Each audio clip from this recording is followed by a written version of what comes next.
ചൈനയിലേക്കുള്ള എണ്ണ ടാങ്കുകൾ പാതി വഴിയിൽ ഇന്ത്യയിലേക്ക് തിരിച്ചുവിട്ടു. തന്ത്രപ്രധാനമായ ഒരു നീക്കമാണിപ്പോൾ നടക്കുന്നതെന്ന വിലയിരുത്തൽ പുറത്തുവരുന്നു. ചൈനയിൽ നിന്നും റഷ്യയിലേക്കാണ് ആദ്യം ഈ കപ്പൽ പുറപ്പെട്ടത്. പശ്ചിമേഷ്യയിലെ യുദ്ധത്തെ തുടർന്ന് എണ്ണ വിതരണത്തിലുണ്ടായ തടസ്സം മറികടക്കാൻ കൂടിയാണ് ഇന്ത്യ ഇത്തരമൊരു തന്ത്രപരമായ നീക്കം നടത്തിയിരിക്കുന്നതെന്നതാണ് വൃത്തങ്ങൾ നൽകുന്ന വിവരം. അമേരിക്കയുടെ താൽക്കാലിക അനുമതി ലഭിക്കാത്തതിനെ തുടർന്നുകൊണ്ട് ഒരാഴ്ചക്കിടെ 3 കോടി ബാരൽ റഷ്യൻ എണ്ണയായിരുന്നു ഇന്ത്യയിലെ ശുദ്ധീകരണശാലയിലേക്ക് എത്തിയത്. ഇന്ത്യയുടെ ഈ നീക്കം അന്താരാഷ്ട്ര തലത്തിൽ വലിയ മാറ്റങ്ങൾക്ക് ഇടയായി എന്നതാണ് വിലയിരുത്തപ്പെടുന്നത്. കഴിഞ്ഞ മാസങ്ങളിൽ ഇന്ത്യ ആകട്ടെ അവിടെ റഷ്യയിൽ നിന്ന് എണ്ണ വാങ്ങുന്നത് കുറച്ചപ്പോൾ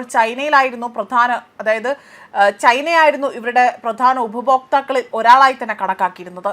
എന്നാൽ ഇപ്പോൾ ഇന്ത്യ ആകട്ടെ വീണ്ടും ഇവിടെ ഈ ഒരു രംഗത്ത് സജീവമായതോടുകൂടി തന്നെ ചൈനയിലേക്കുള്ള എണ്ണയുടെ അളവിൽ കാര്യമായ കുറവുണ്ടായിരിക്കുന്നു എന്നതാണ് വ്യക്തമാക്കുന്നത്.